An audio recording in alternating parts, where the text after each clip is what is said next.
Well, I'm really excited to introduce today Lou Martin. And Lou comes from Cork in Ireland. Well, not originally, but that's where you're based now. And you are a mystic and a channel. And you have been following this path for about 34 years now, I think, which your awakening was apparently at the age of 30, which I was similar because I had an awakening about 32 years of age after my couple of my kids. So I can relate to that. And you have been someone who has followed a lot of the well-known teachers, I guess, in this area, like Eckhart Tolle, David Wilcock, Louise Hay, Drunvalo Melchezadeck, Deepak Chopra, Gregg Braden, Abraham-Hicks, and I'm sure a lot of people will know those names out there. And who had the most profound impact on you, do you think? That's a tricky question, honestly, because it's there's a fight for the top of the pyramid on that one with me. Well, so my so in August of 1987, a book came out. A book was published around that time. I'll give you the story here. Yeah, called The Mayan Factor, by a man named Jose Arguelles, who has since passed on.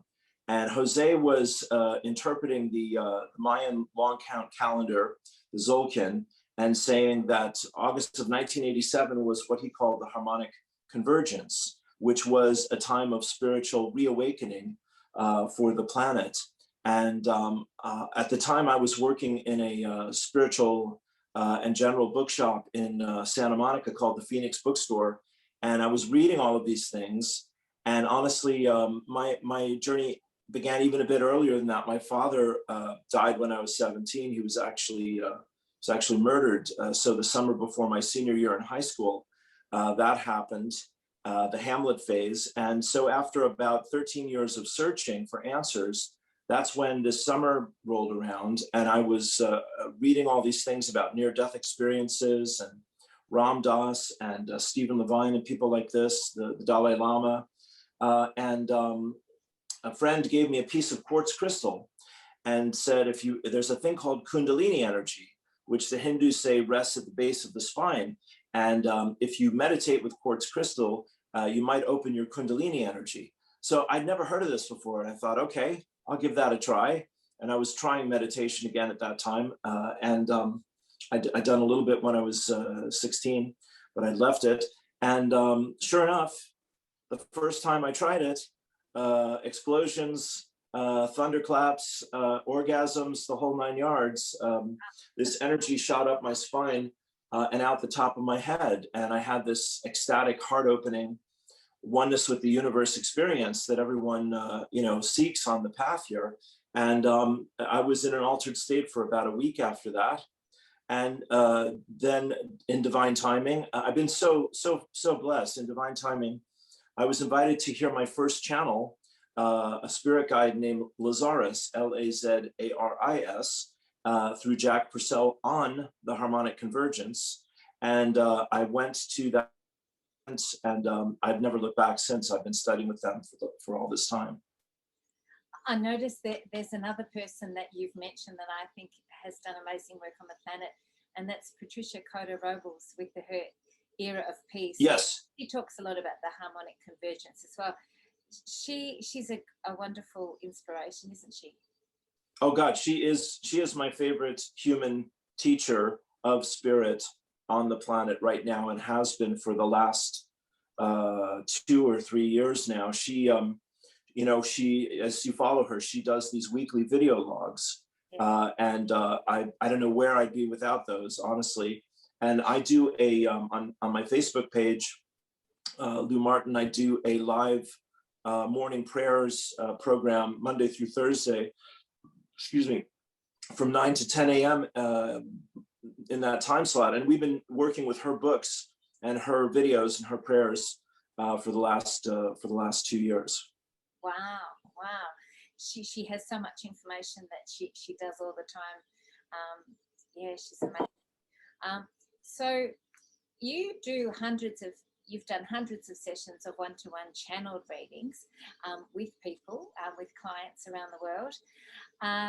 So how's that been for you? Has it been hard to energetically to hold the space for that? Because it does require a lot of energy, doesn't it, to do that? And how's that been for you? I guess it's wonderful to connect with people around the world. Is that it's a channeling each time you do your sessions? So you bring through, who do you work with? Who do you bring through?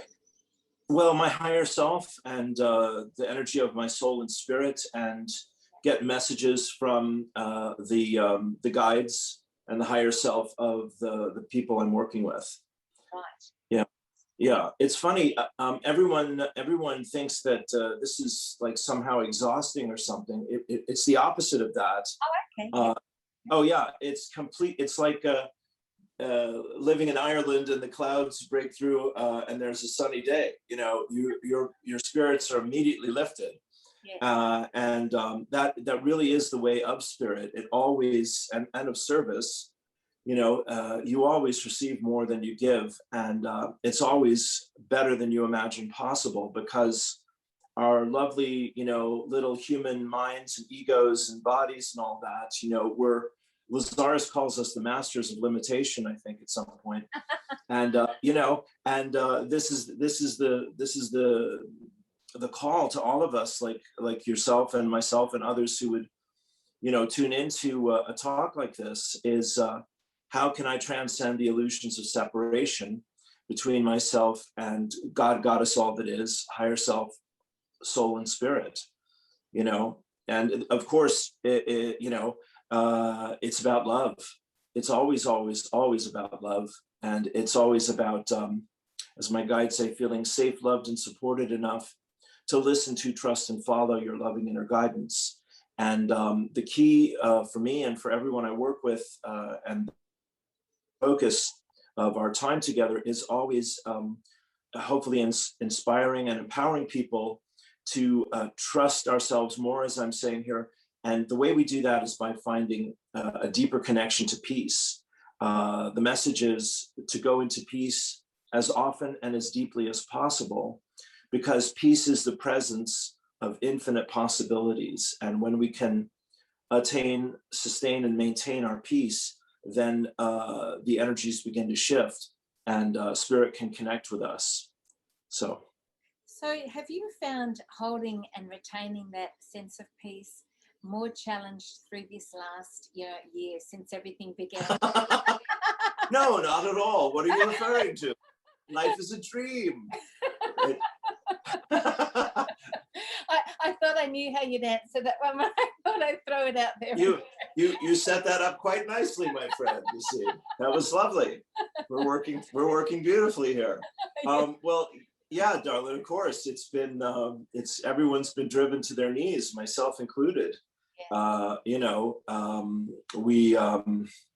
it's a hugely challenging time. I mean, you know, to refer to Patricia's messages, this entire decade seems to be the time that we have set aside for the darkness to be brought up into human consciousness, into the light, ultimately of spirit, through our human consciousness, so that we can really move forward on this planet. But right now, obviously, we're really in what my guides call the clash of the paradigms, which are two mutually exclusive belief systems, you know, struggling for dominance in people's awareness.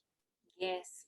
Did you feel that there's a bifurcation happening where the two paradigms are splitting and going into separate sort of like realms or dimensional, you know, as we talk about going into the fifth dimension?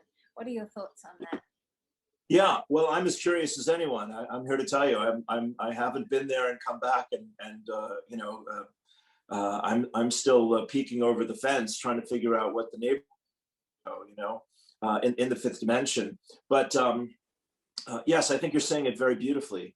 You know, everything is free will, of course, and you know, it is truly done to us as we believe. I was chatting about some of these things with one of my friends last night, Dorrit, in Portland there. And, you know, what's been helpful for me is to understand that you can't really give information to people if it's contrary to their belief system. So like when we talk about viruses,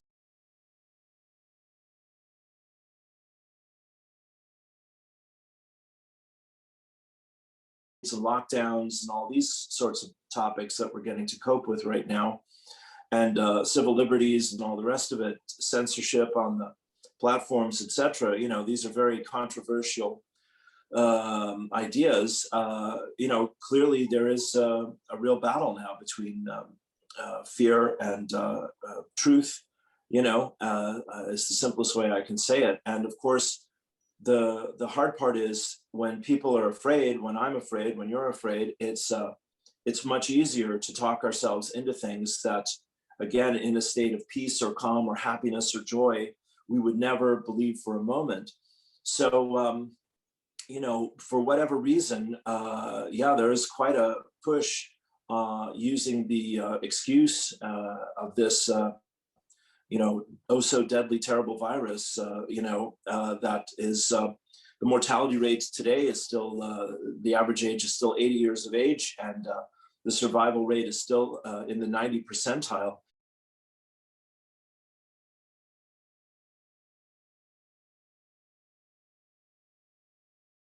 To kids as young as 2 years of age for a virus that's 90% survivable.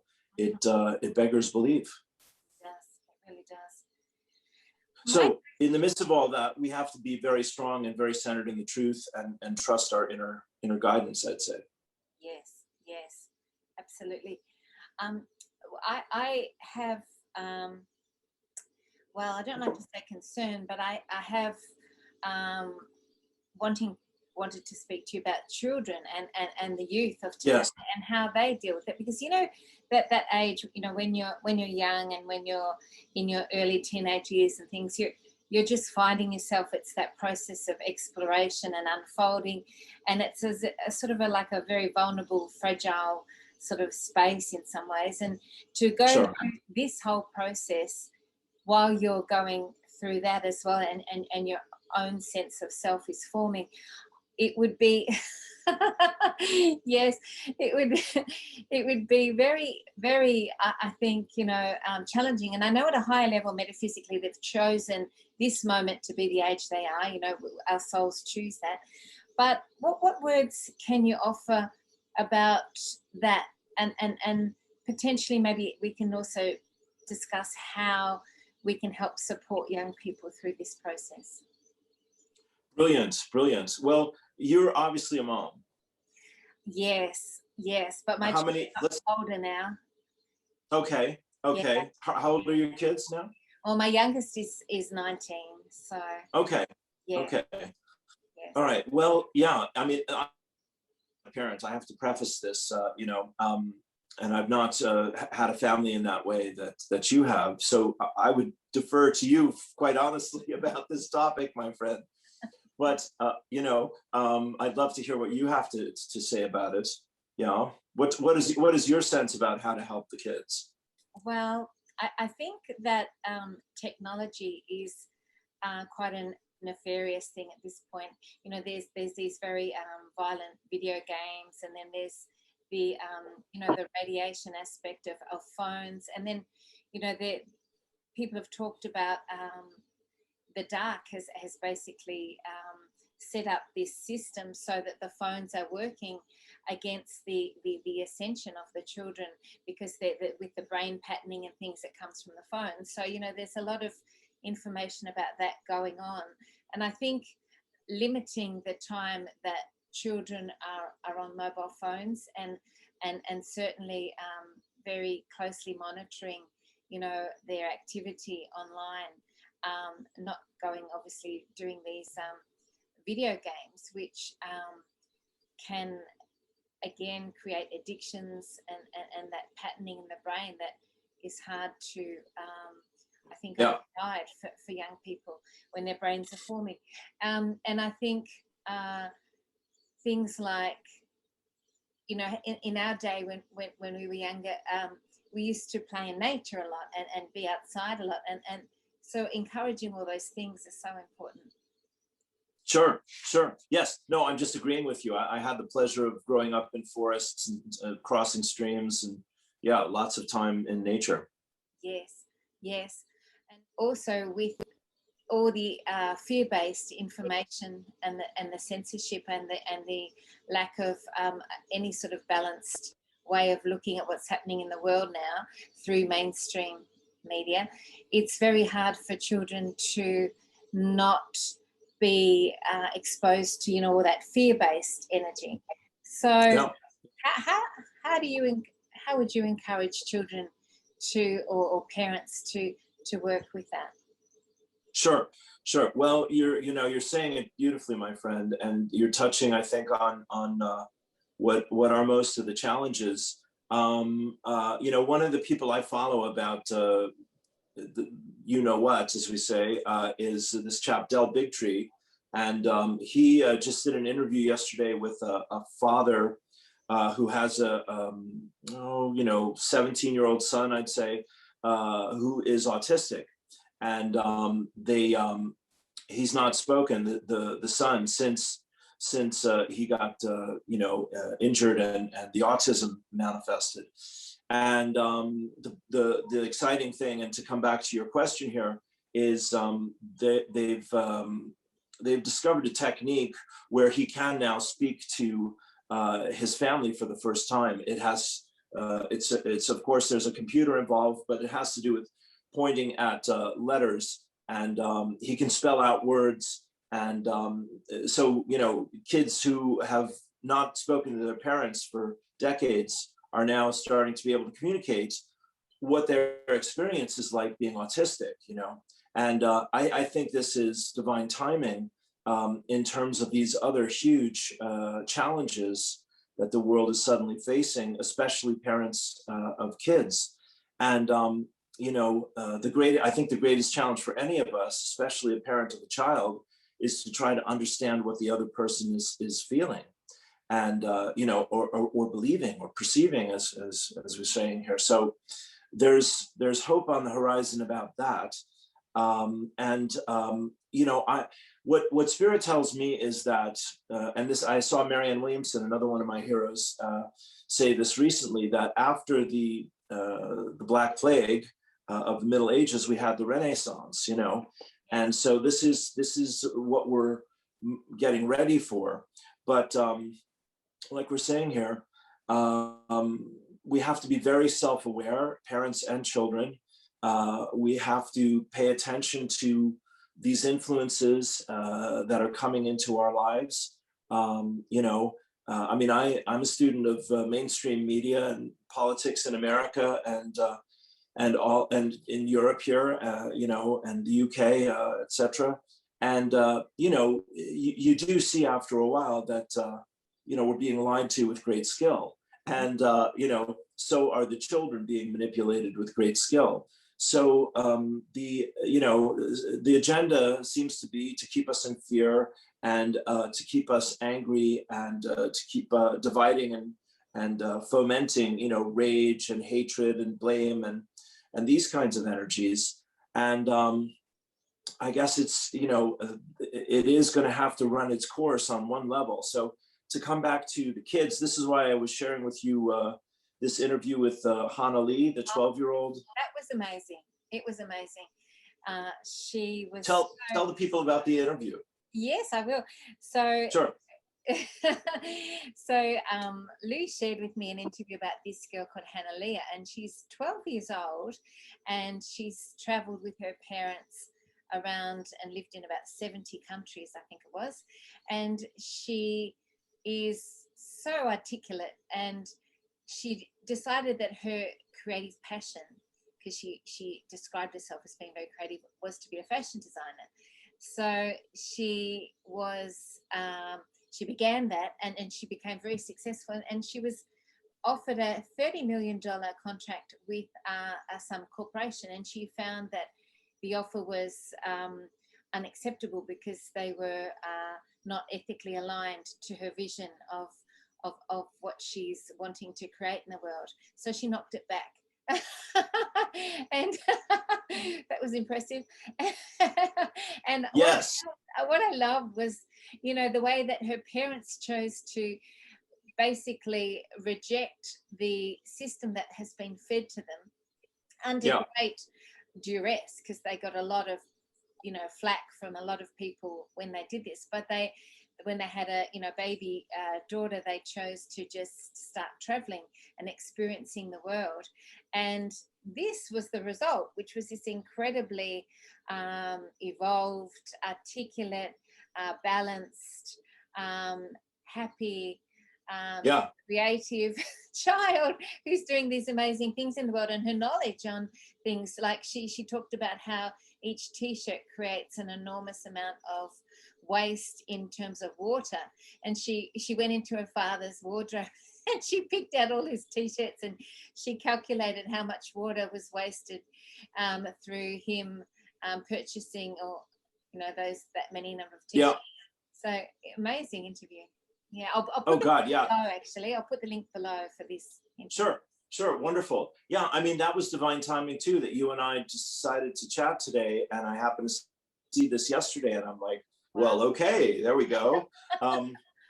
Yeah, I mean, you know, like we were talking about Patricia and these other, you know, wonderful teachers that are on the planet that have certainly inspired and helped me enormously to believe that things can be better. And here's Hannah Lee, you know, who, her parents, what I loved in the interview, her mom said she decided that she wasn't going to ever going to put her child in daycare.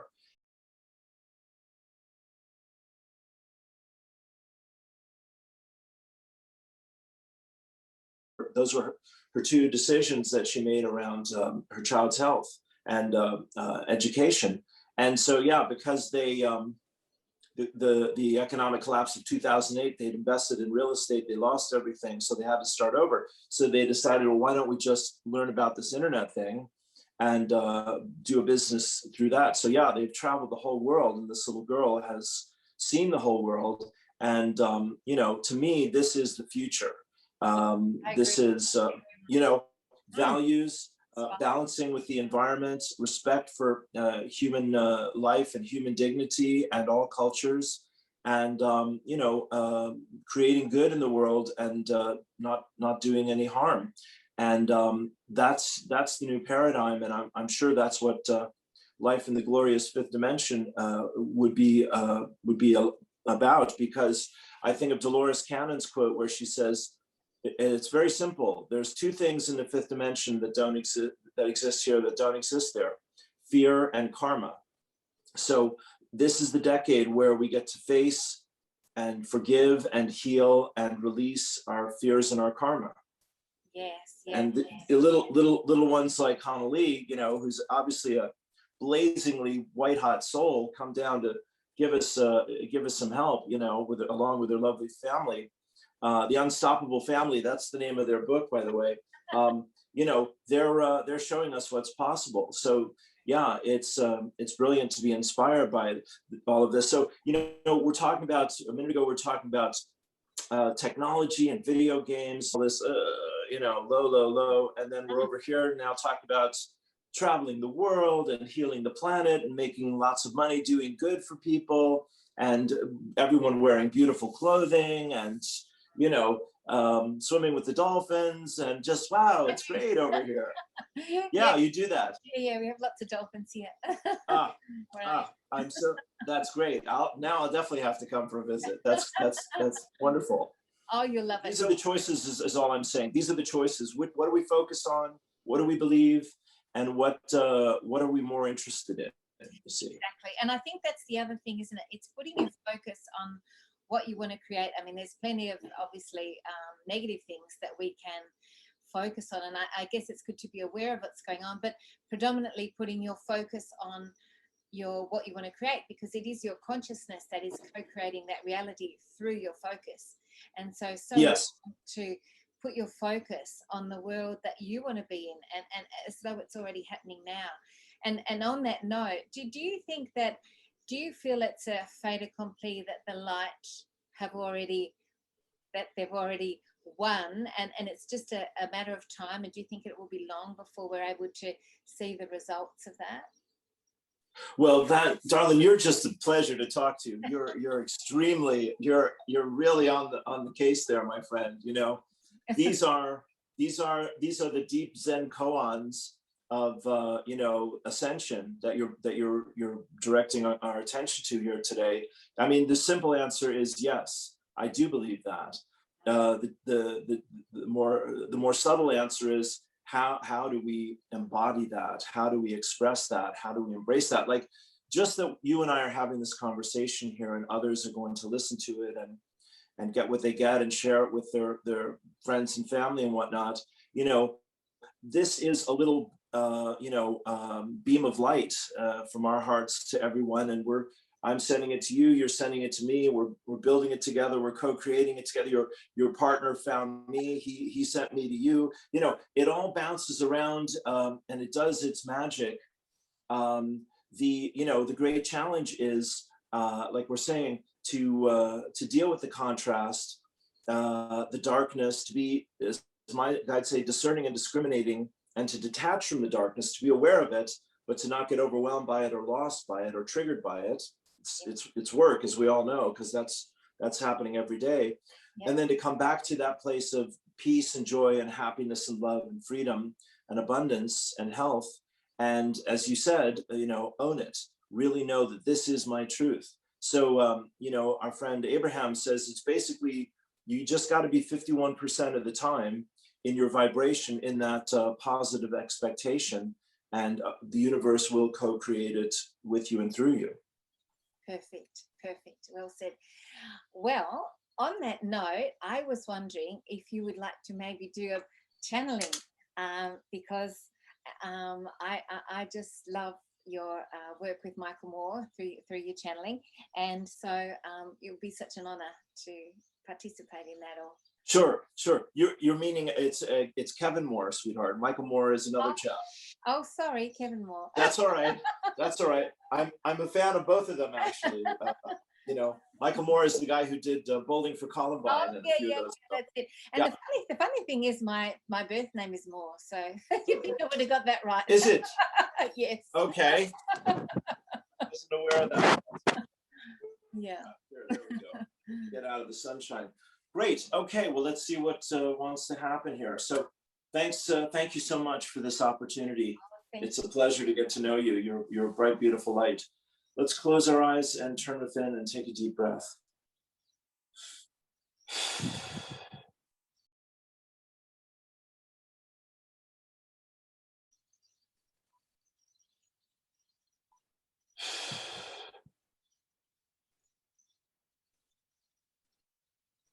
All right. God bless you, dear friends. Here we go. One more time, dear friends. Imagine the 7 stars spiraling down through time and space, touching the crown of your head. Take a lovely deep breath. Sitting up nice and straight, relax and release. Let the stars spiral down through the crown, third eye, throat, and heart. Take another good breath into the heart. And down through the will center, through the tummy, through the sacral, the root, down hips, legs, feet, and down, down, down into Mother Earth, all the way down to the crystal core, the center of Mother Earth. Take a deep breath. God bless you, dear friends. A field of light, a field of peace, and a field of intentionality that you can and are co-creating whenever your heart opens, dear friends, whenever you align your will to the will of all that is, and understand that there is one purpose, one mind, one heart, one spirit at work through all beings, all consciousness everywhere.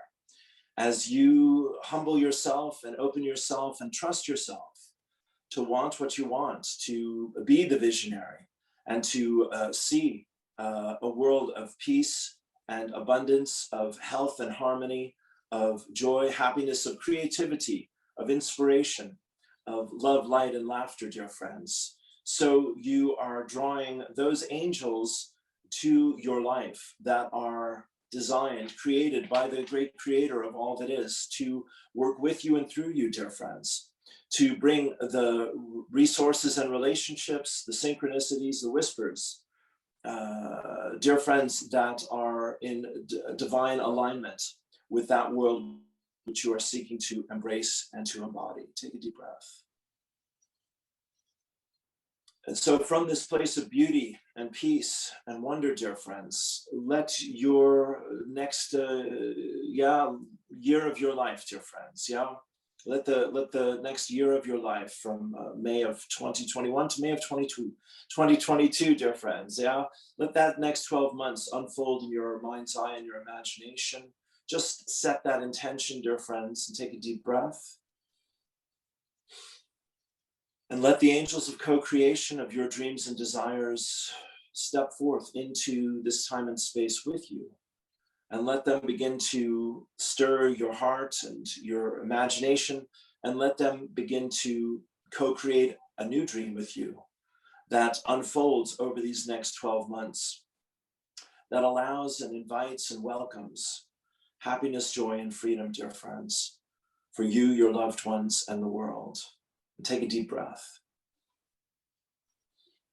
We know there are great challenges unfolding in your life and in your world, and we want you to know that there are solutions to all of them, dear friends. You never create or allow a problem to manifest without the solution being available to you equally. The work, the movement of energy, the growth, dear friends, the healing is to believe that, to perceive that, and to receive that, dear friends. So let us take a moment here in your dreams and desires for you to acknowledge all that you have indeed already created in your life. The friends, the family, the work, the homes, the travels, the health, the healings, the adventures. Yes, dear friends, the challenges, the hurts, the wounds, but also the growth, the healing, and the moving beyond. And being more, dear friends, becoming more and feeling more than you ever thought possible. Take a deep breath.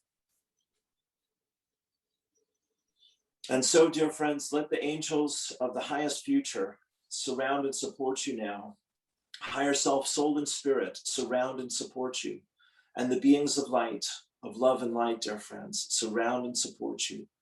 And just receive our love, our light, and our joyous acknowledgement of you, that there are no accidents or coincidences, dear friends, that this information, these energies, these realizations and revelations are yours because you've asked for them and because you're open to receive them. Give thanks, dear friends, for all that you are. Give thanks, dear friends, for all that you're yet to become, and know that we are with you each and every step of the way. Dear friends, this journey is blessed and you are a blessing. We give thanks for you. Take a deep breath.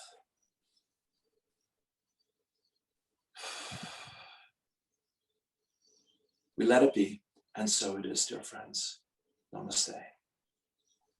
So we're here to chitty chat with you, dear lady, and answer any questions you might have, and see if we can take what has unfolded already at the highest level of agreement further down the road. Yeah, God bless you indeed. Thank you. And so I'd like to ask a question, if I may, about the way the rest of this year, 2021, is foretold to be quite intense. The intensity is foretold to be sort of continuing. And so is there a sense of how long we will be in that? Because I know it's hard to predict these things, but can you give people a sort of perhaps a bit of an indication of what they can expect? Sometimes preparation can be helpful for these things, and getting a sense of, how we can prepare for these times. Is there anything that you can say in regard to that, please? God bless you, dear friend. It's a beautiful question. Well, there's a quote here in the channel's mind we're going to share with you, and the quote is very simply this: you're different after the storm, and that is what the storm is for. And so, dear lady, you could say that you are in your world here in the midst of a global storm of consciousness, dear friends. Yeah, the the clearest way to answer this is, as you have and as you will continue to rise to meet and overcome the challenges that this storm is bringing into your life, you are finding, dear friends, greater power, greater purpose, greater passion for the truth and for what you value and what you believe in and why you value what you believe in, dear friends. And it is strengthening, dear friends, all of you. Yeah, it is strengthening the women of the world, dear friends. It is strengthening those that have felt left behind, the so-called minorities in the populations between whites and blacks and others. It is strengthening the need for and the cry for balance and harmony between humanity and Mother Earth in all her natural beauty and wealth of resources that are so essential to the value of living a healthy and good life. So all of these areas, every area, there's no area that will be left behind, we'll put it to you that way. So whatever is your passion, you see, to communicate, to explore ideas, to express what's in your heart, to bring others of like-minded heart into your circle and to discuss and share these ideas, etc. All of these, as was said here, are seeds of light that are blowing around the world now with greater power and greater purpose than ever before. So when will this all end? Well, there is an end to all of it, and we want you to know that it's important that you pray about that, call that forth, give thanks for that. This is not the future of this planet, and we're not even sure that this is the future of the majority or even the minority of this planet. What we are certain of is between the darkness and the light, dear friends, the light is always going to predominate. If you and humanity, as you and humanity, better said, realize that, then you're not intimidated by the darkness. You're not intimidated by other people's needs to live in fear or try to control each other, etc., etc. Yeah, how is that for a start? Yeah, dear friend. That's wonderful. Thank you. That answers it really well. And in relation to what you've just talked about, for the people that are not sure what their highest joy is or their highest mission or potential is, what would you say to people that when they think about, well, I don't know what I'm supposed to be doing, I don't know, because there are many people that say that and they say, how do I know? I'm not getting a sense of what I'm here for. How would you guide these people? Sure, beautiful. Dear friend, so over the last year, the breath of life and people's ability to feel safe, loved, and supported, and the value of life and the value of health and human interaction, and the nature of the world, all of that has come under deep re-examination, and it has changed humanity. It has motivated people to think differently and act differently and speak differently, absolutely. So the great challenge here, dear friends, is that you are invited to listen to, trust, and follow your loving inner guidance. The essential quality of empowerment is always going to be trust. So what you trust is what you believe, and what can you trust more than your deepest truth? So the challenge when people are lying to each other or lying to themselves, or lies are being told, we'll just put it in that context, is it doesn't feel right. It doesn't land right. It doesn't connect with you. It doesn't feel like your truth, your reality, your perception. So that is the sign, to come back to your question, how do I trust myself? Well, sometimes you learn to trust yourself by realizing that it is the most powerful part of you, as we're saying here. Other times you learn to trust yourself because you have to make changes in your life, and things won't wait any longer. Either way, dear friends, what we want to remind you is simply this. As you hear the truth, it lands within you because you are the truth. And as you receive love, it lands within you because you are love. And as you see the light, it lands within you because you are light. So, dear friends, everything that is not truth or love or light is an imposition of the illusions of separation that are intrinsic in 3D reality. So, having said all that, passion is your purpose, dear friends. What you care about is what you value. When your values are threatened, you see how deeply you do care about them. You see how willing you are to stretch and reach and grow and work and ask and pray and weep, dear friends, to find the answers to support your values. This was your question about being a mother to the world and wanting to love and protect and support the beautiful children of the world. You, of course, value life and you value the children of the world, and all of that has a great impact. It's simply put, dear friends, that the human heart is opening in the season of this great darkness. And sometimes this is the way things unfold, because people didn't feel that permission within self yet to assert or express their values without being backed against the wall. It's all right, yeah, because either way, you know, in this or another lifetime, truly everyone finds that permission within self to express and honor their love and light, the truth that sets them free. You who are more evolved souls, simply put, yeah, have been in this game many times, and you come back into this world in this moment, as you said earlier before we began here, with your heart wide open, saying, I want to help this to happen. So you and the channel and everyone here is on the cutting edge of being able to do that. You say, well, if only I had $1 million, or if only I had this or that. Well, dear friends, we've started off here with that prayer, that energetic exercise, that invocation, if you like, of manifestation. Stand your ground, send your light into the future, be clear about what you want, and then see yourself from the future, sending that light back to you in the present moment, and feel that happiness, joy, and freedom, and see what changes. The good news is that as the energy of the planet accelerates more and more with each passing day, it becomes easier for your manifestations and intentions to be realized in your life. The challenging news, as you've outlined here, is there is much confusion in the midst of all of that. So the work for the light workers is to be clear, to keep clear, and to keep showing up to help others to clear their own consciousness. Love, light, and truth work every time. Beautiful. Thank you so much. You're welcome. I think you've answered everything. Goodness. How do we do that, dear friend? God bless you. Well, they're brilliant questions, and you're doing great work, dear lady. We thank you.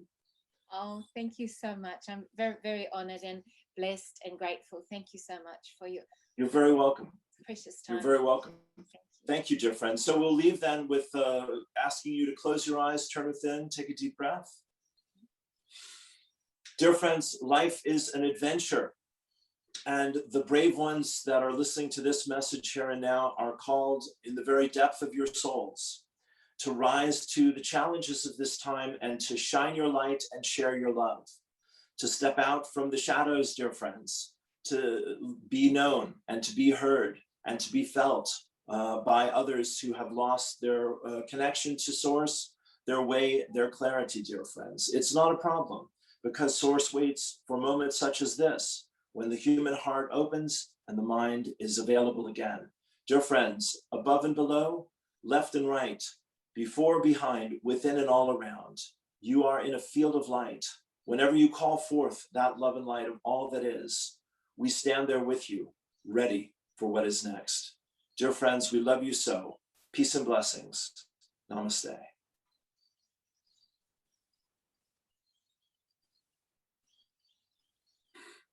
Thank you, thank you. I'm just soaking up the beautiful, peaceful energy of that. It's gorgeous. Letting it wash over me. Yeah. Thank you. Thank you. A pleasure. And I want to honor, again, your work on the planet, everything that you're doing, and it's so great to see someone like yourself doing this, because it encourages everyone else. Doesn't matter how small the step is for people, to just be able to in some way move forward in the service to others, to contribute at this time is really powerful. And I can see so many orbs around you, by the way, when you're talking, little balls of light shining around. Oh, goody. It's lovely. Yeah. Thank you. Thank you. Bless you. Yeah. Well, I'm so happy that we've connected, and I hope we'll connect again. And my best to you and your partner and your beautiful children, and all the dolphins that are in your life as well. That's a joy. Oh, thank you, Lou. It's so lovely to connect with you. Lots of love and hugs, and I'd love to speak again soon. Shine on. Thank you. Thank you. Have a great day. Peace and blessings. Thank you. All right, sweetheart. Bye. Bye for now.